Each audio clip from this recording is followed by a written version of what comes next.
chubby cheeks always does not mean cute babies. Now we have two siblings here. One is alive and the other one we lost, and I'll be talking about them. So I'll begin my discussion with the younger sibling who is alive and through whom we came to know the diagnosis, we got the clue. So by then we came to know that there's an affected sibling at home with a similar history, and I'll be discussing about that case. Now, 10 months of age, this child had an acute encephalopathy after being exposed to fruit juices. When we saw this child, sugars were normal, except for high ammonia. There was everything else about the metabolic profile was normal. No acidosis, no ketonuria, lactate was normal, sugar was normal. Persisted to have doll's-like faces, organomegaly was there. Please note here once again that the total protein is low and the alkaline phosphatase is relatively high. Now, differential diagnosis, anybody would ask me, urine NGR is positive, you've ruled out galactosemia, fruit juices have caused acute symptoms. Could you be dealing with heterofructose intolerance? So that's exactly what I was saying. Neonatal cholestasis, fructose intolerance, we've not heard of it. There were no GI symptoms. Doll-like faces has not been described with heterofructose. We had cirrhosis before the fructose exposure, and a fructose provocation did not lead to any hypoglycemia. If you approach the case as early cirrhosis with steatosis, could this be GSD type 4? GSD type 4 neonatal cholestasis is not heard of, and we reviewed the biopsy. There was no amylopectin inclusion bodies. Could we be dealing with Fanconi-Bickel syndrome? But why would there be neonatal cholestasis in that? And we did not have any features of rickets. Just stop there. There are occasional case reports of GSD presenting quite early. But the point will be it will not clear. If GSD4 presents that early, it is a pretty rapid downhill course. So GSD4 will be out because the cholestasis won't have resolved. And, you know, GSD9 is extremely unlikely. Okay. So dolls-like faces with neonatal cholestasis, what could we be dealing with?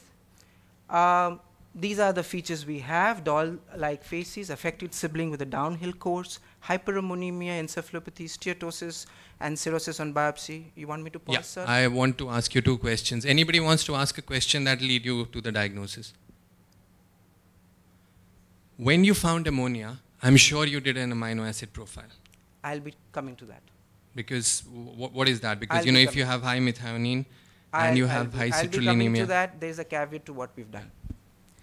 So citrine deficiency is a very important condition, and most likely we were dealing with the same. We did an amino acid profile, and we found two features that were there, serine and threonine. We did not find methionine high, and we did not find citrulline Slightly high. Slightly 56. high. The caveat was we had done this during the asymptomatic phase and not during the crisis phase. We had a Fisher's ratio that was favoring citrine deficiency. Fisher's ratio is branch chain amino acids divided by the aromatic amino acids. Now, this child underwent a series of battery of tests elsewhere, not pertaining to this condition, but for completion's sake, I have put that on. So this child came to us on request now. He was lost to follow-up. Now I've called him, and this is what he looks like. He continues to have doll-like faces, organomegaly, and growth failure. The total protein is still low.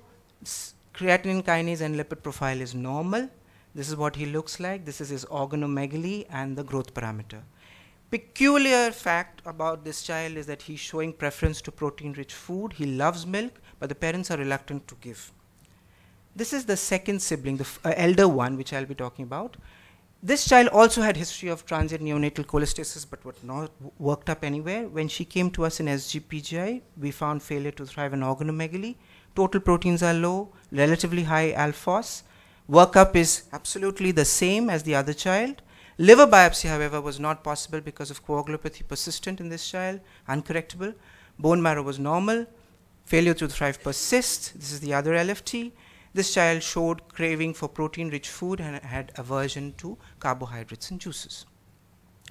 Now, the clinical profile of this child over the next 1.5 years, on and off ascites, recurrent encephalopathy requiring admissions, and a jaundice which began from 4 years of age, and LFT always deranged. This is a child who progressed from transient neonatal cholestasis to liver failure.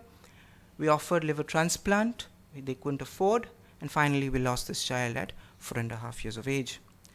Now, this is the gene that is specific to citrine deficiency. We tried to send this to Japan, but due to technical difficulties, we couldn't send. If you permit me, sir, I'll talk a little about citrine deficiency. Yeah, sure.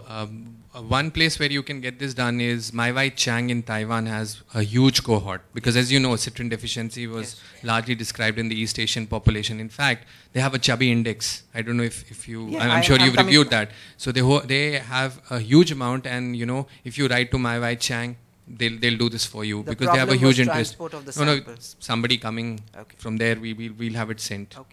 So because this is a beautiful case report. This is the citrine molecule is the one that transports the aspartate out of the mitochondria and puts it into the urea cycle.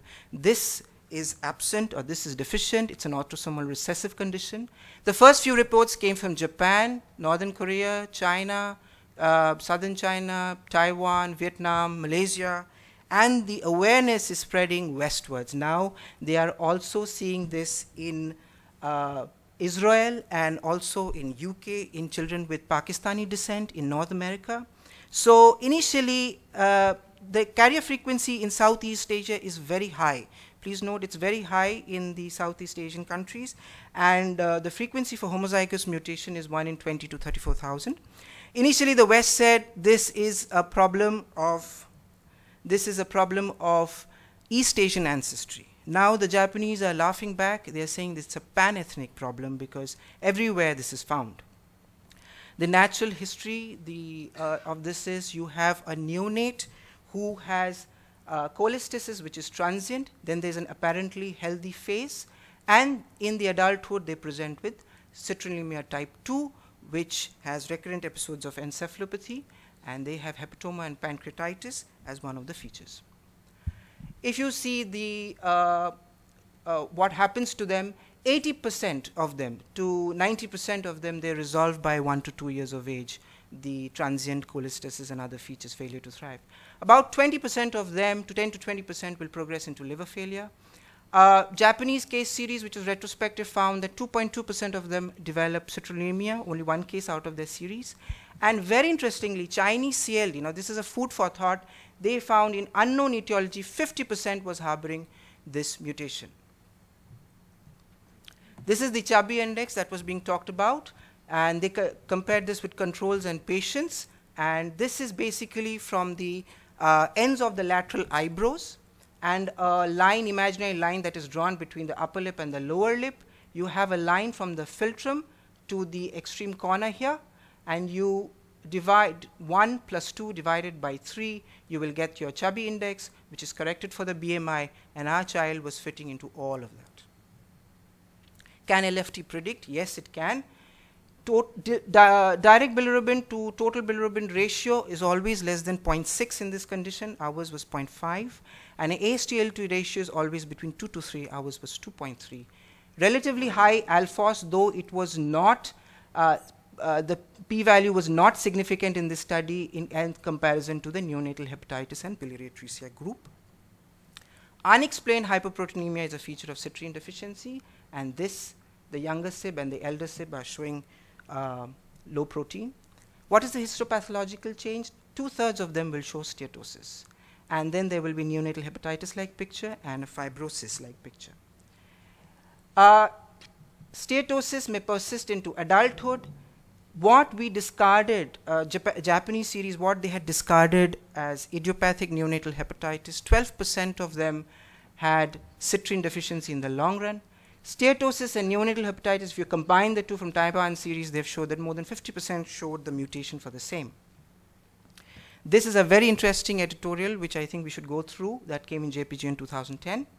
This is another series in Journal of Hepatology 2008, with adults with citrullinemia, they found that already 20% of them were going on as NFLD, and then they found steatosis and fibrosis on the biopsy. These are fatty livers without obesity. Yesterday we were talking about lean NASH, and they have a high chance of having pancreatitis.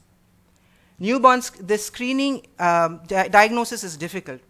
because the plasma amino acid profile, not always consistent values. But what you will find most of the time is a high citrulline level, both in the neonatal period as well as in the newborn screening. Gold standard is the molecular genetic testing. The caveats in the diagnosis, with all due respect, the literature comes from Chinese and Japanese articles. It's trapped in them because we are not able to access them, or it's not, we are not understanding them because it's in their native language, and the natural history is not very clear.